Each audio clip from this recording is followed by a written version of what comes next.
Pizza delivery drivers, what was the most messed up place that you've ever stopped at? Story 1. I didn't end up delivering the pizza, but the address was an abandoned house. It was around dusk and the house was obviously uninhabited, and I could see trees growing through the windows, and the backside of the house was crumbling so badly I could see to the backyard from the street. The instructions were to come around back, and I double-checked the address after locking my doors, called the customer a couple times, called the store and told him what was up and why I wasn't delivering the pizza, and headed out.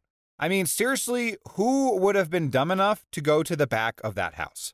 Not me. Story 2. I don't know if this counts as messed up, but it always makes me laugh when I think back to it. I delivered pizza to a house where an older guy walks out in a robe, sort of mumbling. I hand him the food, he hands me a 20, and I tell him it's 24.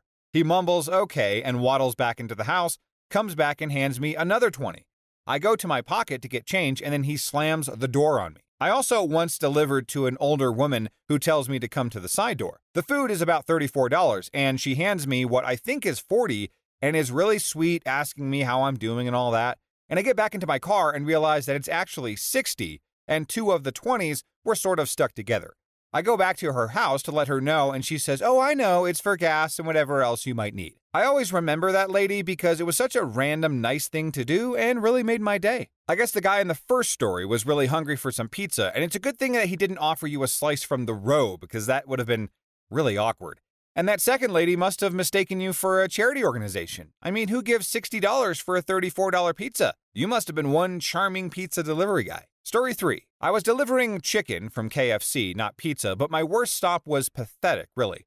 I knock on the door and I hear a kid yell, "I got it," and he opens the door and he runs up the stairs yelling to his friends, "The chicken a-hole is here, the chicken a-hole is here," after which a crowd of about 8 preteens at the top of the stairs start throwing change down the stairs at me to pay for the delivery. I asked if they could hand me the money, they laugh and just throw the quarters and dimes even harder.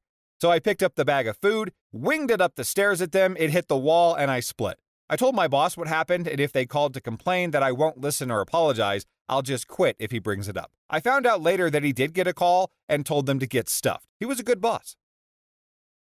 Story 4. I'm a girl and I was a delivery driver and was working a morning shift. Around 10:30 a.m., I get a delivery to an apartment. Everything seems legit since it's daytime and there are lots of people close by. I knock on the door, and after 30 seconds or so, the door opened a few inches, and the guy was behind the door, so I only saw his face. Still didn't think it was weird because people do that all the time when they're trying to restrain a dog. He asked me to put the pizza on the stove behind him, and he moved back so that I could see that it was right behind him. I hesitated a second and decided not to do it, told him that I can't enter homes, but I don't mind waiting until he's ready to take the pizza.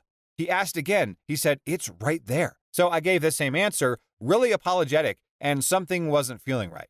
I guess later it was how quiet it was, didn't sound like there was an excited dog back there. So he opened the door wide open and was completely naked. And this guy was at least 60 years old and like 6 feet tall.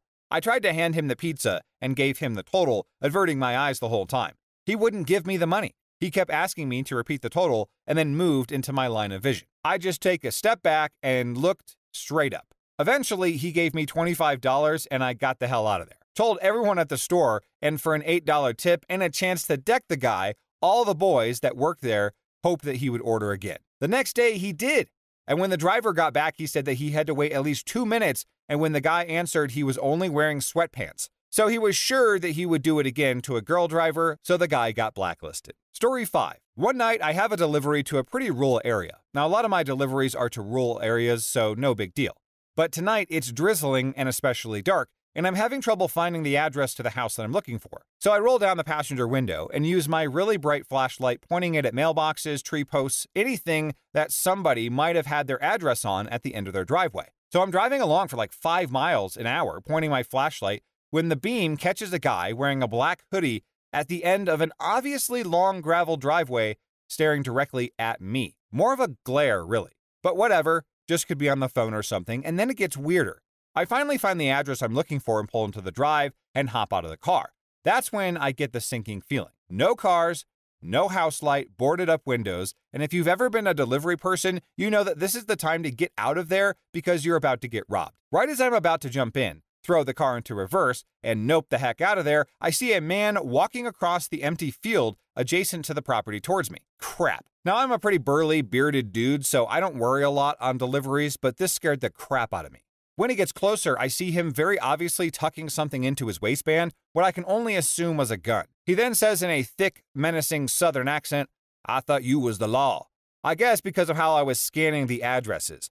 I meekly point to my car topper and the pizza in my hand, and he says in the nicest voice you've ever heard, "Oh great, thank you so much, have a great night," pays me, and then proceeds to walk back through the open field in the direction of no buildings in the rain with his pizza. For the rest of my shift, I couldn't stop whispering, "What the heck? Strangest thing that's ever happened to me." Well, I guess it's not every day that you get mistaken for the law while delivering pizza. I'm just glad that the guy turned out to be a friendly pizza lover instead of a criminal mastermind. It sounds like he was really dedicated to getting his pizza, even if it meant walking through an empty field in the rain with a gun. I guess that's just how you know that you're delivering some seriously good pizza.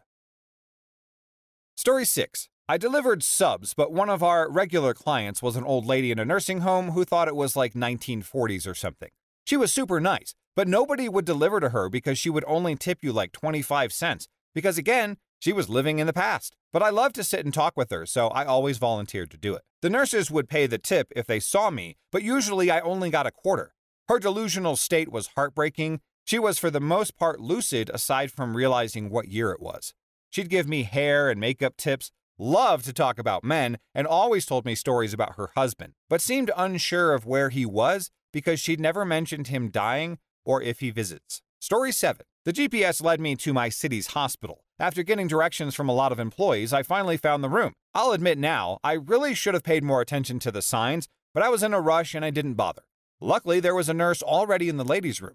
I was just gonna go walk in and then drop the food off when the nurse starts shaking her hands and rushes to me. No, you can't come in here. This is isolation. Oh, I'm sorry, she ordered a delivery. She went back into the room and asked the lady if she ordered pizza, and I heard the lady say yes. I overheard the nurse tell her, "You should have told me." And the nurse comes back to grab the food and told me if I had walked into the room, I was not to be let back out, and something along those lines. Threw me for a loop. I will pay more attention now, I promise. Story 8. First story, extremely large man naked on his bed, telling me to come in. I yelled that I wouldn't like to do that, and he replied, "Oh, it's a girl. Why'd they send a girl?" As if we knew what the situation was in there. Second story, delivered to a trucker in his rig, who berated me for having a single nose piercing and colored hair because he had a son with all them piercings and all he does is drugs now. Then the man texted me, "Can I ask you a silly question?" I had called him to find his specific rig, which is how he got my number. I ignored and then blocked him, and then he called the store asking for me to return and bring him a specific sauce packet.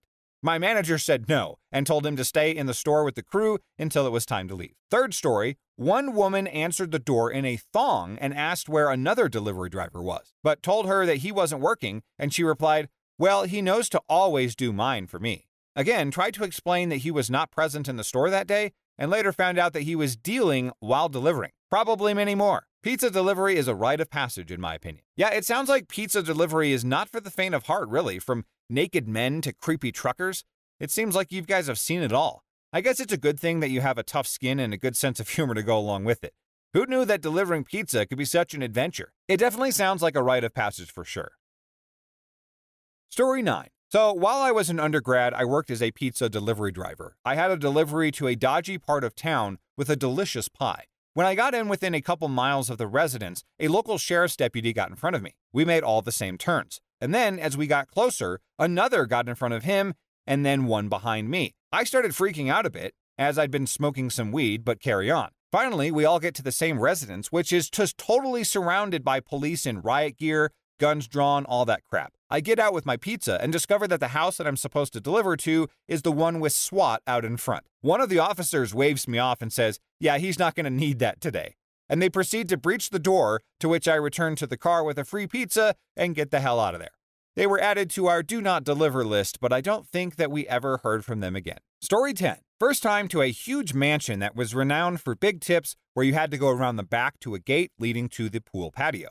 The guy who answered the gate doorbell had been disfigured in some horrible accident. He had me wait while he got his wallet, so I got a good dose of the backyard where a raging party was going on. Coke being snorted, craziness in the pool, booze bottles everywhere, and it was like midday on a Wednesday. The guy finally comes back and addresses me by name, no name tag, and says, "You don't remember me, do you?" Knowing that I'd remember those injuries, I realized that he must know me from before he got hurt, and I stammered out a weak, "No, I don't." His response blew me away. He recalled that being in first grade with me at a local Catholic school I attended for 1 year, and then he went on to detail everything about class that year, the people, the teachers, activities, and that this accident had happened during the following summer. He'd gone through a windshield in a head-on collision with a semi. I delivered there a few more times and hung out chatting with him as long as I could, and it slowly became clear that the party crowd was just using him for his money. That was messed up enough, but what I was eventually realizing was that he was stuck in that last normal year that he lived, and 20 years ago had moved back. He'd moved away because his parents died and were severely injured in the accident, and as soon as he was old enough to access the accident settlement, and that money was going up that crowd's nose pretty fast. I had no idea how to help him, or even if he wanted help, and eventually started letting other drivers take that run. I never saw him again, even though it's a small town. And eventually he stopped ordering pizza, and then I left for a job elsewhere, but would pass by his house when visiting while my parents still lived there. Fewer and fewer cars were parked out front every time I went by, and the house slowly became overgrown with ivy. Messed up. Story 11. Drove for a bit when things were rough. Day driving on weekdays meant that there were only 2 of us, and we got mostly the business park lunches and the SAHM pool parties and the latchkey kids after school snacks. There was some interesting stuff that we ran into. Brothels ran out of apartments, drug dens out of high-end hotels, but for the most part it was seniors answering the door in boxers or tossing flyers on doors or dealing with snotty brats. There was this one house, though, that made my heart stop every time I came up to it, which was thankfully rare. Call it instinct or energy or whatever, but I hated that house. And because there was only 2 of us, I was 20 years younger than the other guy, it was usually me who delivered. It was the only house on a single-lane road. To give you an idea of the dissonance here, the major road that this little road was off of housed a new McMansion development within 1 mile, and a sleepy little 1950s-style cookie-cutter suburbia development a mile in the other direction. It'd be really easy to mistake this road for an access road, especially with how heavily overgrown that area had become. Once you got on this little road, the first 20 feet or so seemed absolutely normal.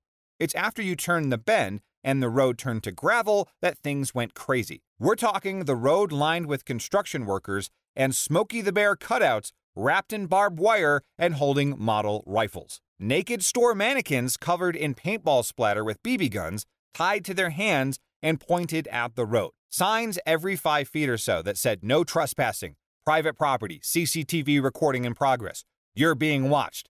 Yeah, no crap, Sherlock. You aren't hiding the cameras. Now, this continued for the next mile while I wondered if I should be calling my fiancé and telling him I loved him, grateful that it was bright and sunny out.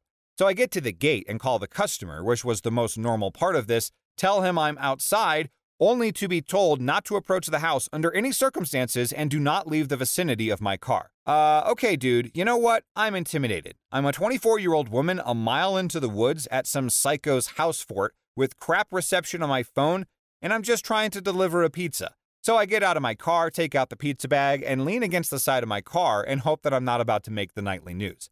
Out walks the guy who, I promise you, is dressed like he walked off a Men in Black film set, takes his pizza and wings, tips me $5, instructs me how to turn my car around. Would rather take the strippers 100 times over that house. It sounds like the plot of a horror movie, except instead of getting murdered, you just deliver pizza and then get a decent tip. But talk about a plot twist. Maybe this guy was just trying to add some excitement to his mundane pizza delivery routine. Or maybe he's just a really dedicated method actor, practicing for his next role in the next Men in Black sequel. Either way, I'm glad this person made it out alive.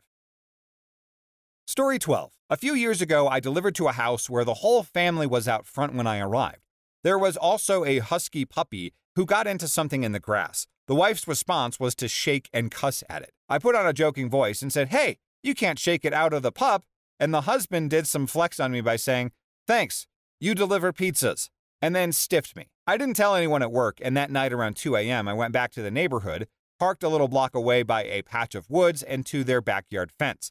Like I was thinking, it was left out back overnight, and this pup is just a couple months old. So I slipped through a gap because I can literally slide through any space as wide as my head, unhooked the puppy now waiting at the end of his tether in the yard, and got the heck out of there silently.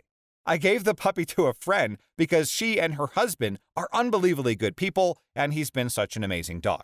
His name is Chico. The family either didn't care or thought that the pup got loose or something because I never heard from them at the store. Maybe it was wrong of me at the time, but I couldn't get the memory out of my head of her shaking and yelling at that pup.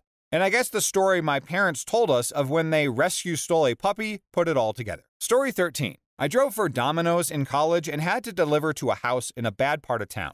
There were no lights on at all outside, and the grass looked like it had never been cut in months. I have to use my phone flashlight to find my way to the door, and I knock, and this elderly woman answers wearing nothing but an oversized t-shirt. She had one eye that was good, and then one that was completely glazed over. She never said a word and kept eye contact with me the entire time that she fumbled through her wallet to give me exact change. Meanwhile, there is a very large man with a little kid. They were both only wearing boxers, and the kid kept trying to run up to help the woman with the sodas and the pizza, and the guy kept yelling to sit his butt down. All the while, this woman is just silent, staring into my soul. I wish that I could say it was a one-time deal, but no. I delivered a few more times after that, and it was the exact same drill every time. Just felt like something from the Twilight Zone. It sounds like you were delivering to the set of a horror movie instead of a pizza. I mean, an elderly woman in an oversized t-shirt with one glazed eye, and a large guy and a kid in boxers, and everything's just complete darkness except for your phone flashlight. It's a good thing that you made it out of there alive without any supernatural encounters. I don't blame you for feeling like you were in the Twilight Zone because that whole scenario is just straight up bizarre. And the fact that it was a repeat occurrence, that's the stuff that nightmares are made of. In the comments, does anyone else have a creepy experience while dropping off a delivery?